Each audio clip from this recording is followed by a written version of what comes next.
Comment il faut choisir vos attaches? D'abord, les attaches, ils jouent un rôle important dans notre vêtement. Sans eux, ni une robe, ni un pantalon, ni une chemise ne pourront pas se fermer. Donc, si vous aurez besoin de changer un bouton, je vais vous donner quelques petits conseils. Il faut regarder et mesurer la taille du bouton qui est déjà resté. Et si vous allez acheter un bouton, il faut qu'il se rassemble de couleurs, de matière et aussi la taille, parce que grâce à sa taille, il pourra rentrer dans la boutonnière ou pas rentrer. Donc, si vous pouvez choisir le même bouton, tant mieux. Si vous ne pouvez pas trouver le même bouton qu'il vous faut, là, je vous conseille de changer tous les boutons, mais en respectant toujours la taille. Nous allons essayer de coudre plusieurs boutons, avec 2 trous et avec 4 trous. Ça existe encore avec 3 par exemple, mais bon. Plus souvent, on peut voir avec 4 trous et 2 trous. Et encore un bouton sur une tige.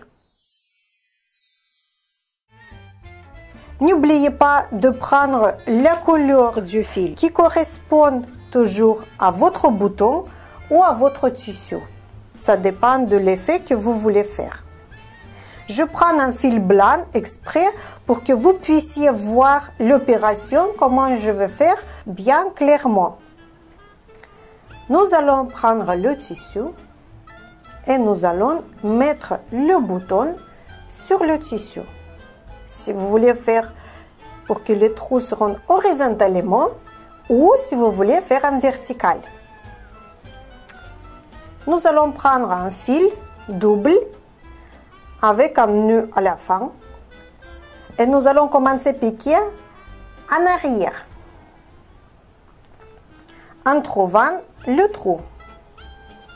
Et nous allons sortir l'aiguille. Après, je vous conseille de prendre une aiguille bien grosse et mettre au milieu des trous. Parce que si vous allez coudre le bouton sans cette aiguille, vous allez vraiment coucher le bouton et caler le bouton avec le tissu. Ça va donner pas très joli résultat après et pour l'utilisation, ça sera pas trop pratique. Vous allez toujours essayer de tirer le bouton et vous allez casser toutes les fibres de tissu et le trou va apparaître. Pour cela, nous allons prendre une grosse aiguille, on va mettre par-dessus et on va coudre avec cette aiguille.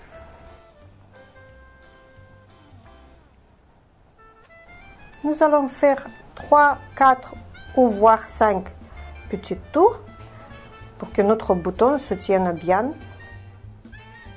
Après, nous allons enlever cette aiguille et nous allons piquer dans le tissu juste à côté du trou de l'autre côté. Et nous allons faire comme j'appelle un champignon. Nous allons tirer le bouton et nous allons faire 4 ou 5 tours autour de la tige. Je vous montre qu'est-ce que ça donne. Et nous allons repiquer dans le tissu juste à côté de cette tige pour pouvoir faire un point d'arrêt. Nous allons faire 2 ou 3 fois le point d'arrêt pour que le bouton ne tombe pas après d'être cousu. Et voilà le résultat.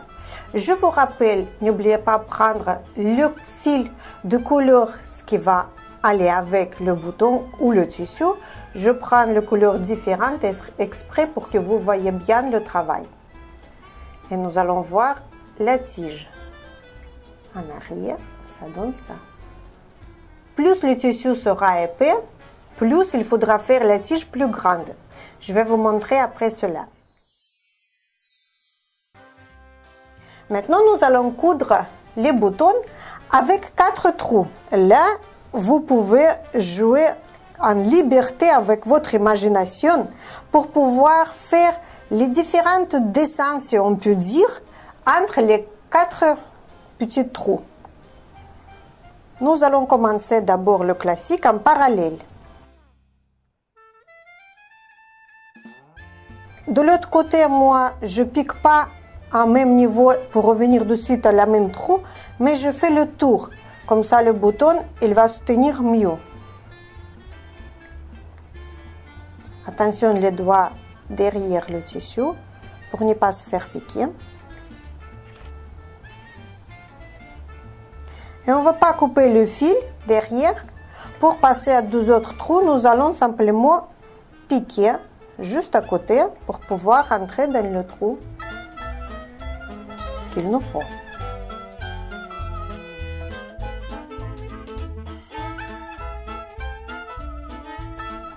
Vous allez me demander pourquoi je fais cette fois-ci sans poser l'aiguille. Parce que des fois, vous pouvez oublier de faire ça. Vous ne pouvez pas tenir tout dans la tête. Donc, je vais vous montrer comment vous pourrez faire dans les cas qu'il faut éviter, mais bon, ça arrive.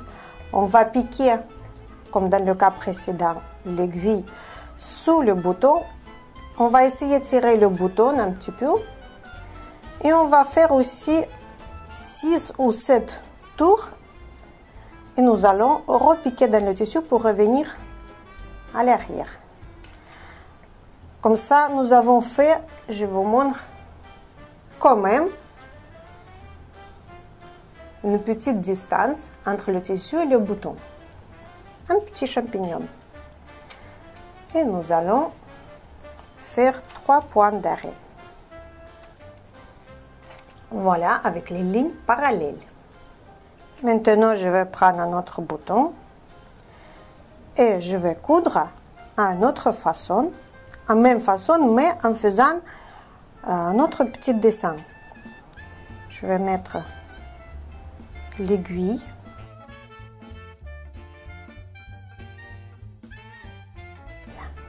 Et maintenant, dans le 4e trou.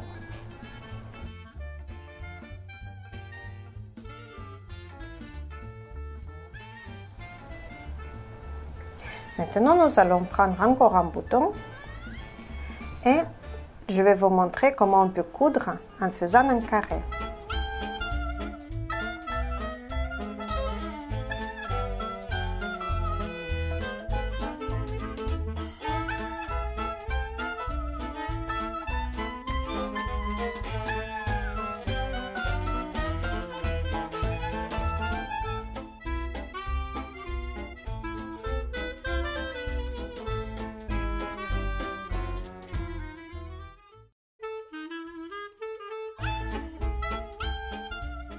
Et voilà le bouton cousu en carré.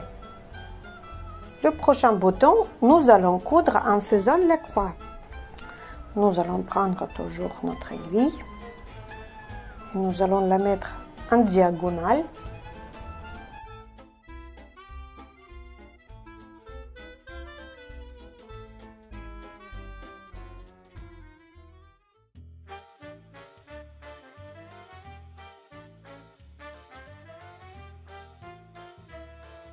Nous allons enlever l'aiguille, nous allons tirer le bouton et nous allons repiquer juste à côté de la tige de bouton. Et plus le tissu est gros, plus le bouton il est gros, plus il faut faire les tours pour faire la tige bien costaud. Et voilà le résultat. Je vais vous montrer comment on peut faire en faisant le Z. N'oublions pas notre aiguille. La méthode maintenant, vous connaissez bien. Juste pour vous montrer différentes solutions, comment on peut faire des petites décorations en faisant les différentes coutures pour coudre le bouton. Et maintenant, nous allons rejoindre ces 2 parallèles en faisant à travers.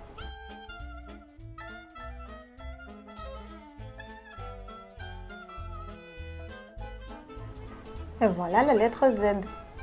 Vous avez vu en gros qu'est-ce que ça donne de coudre un bouton.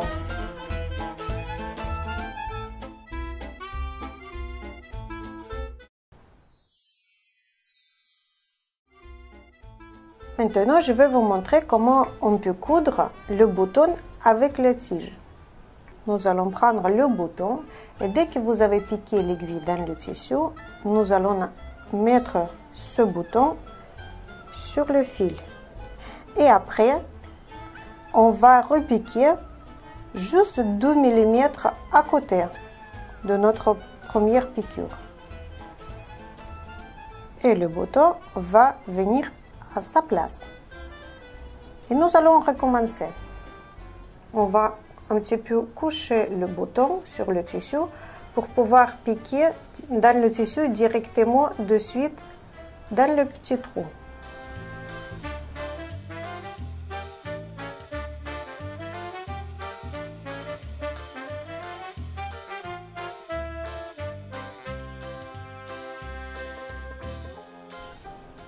Comme c'est un bouton déjà avec une tige, on n'est pas obligé pour revenir et faire une tige, comme nous avons fait dans les boutons précédents.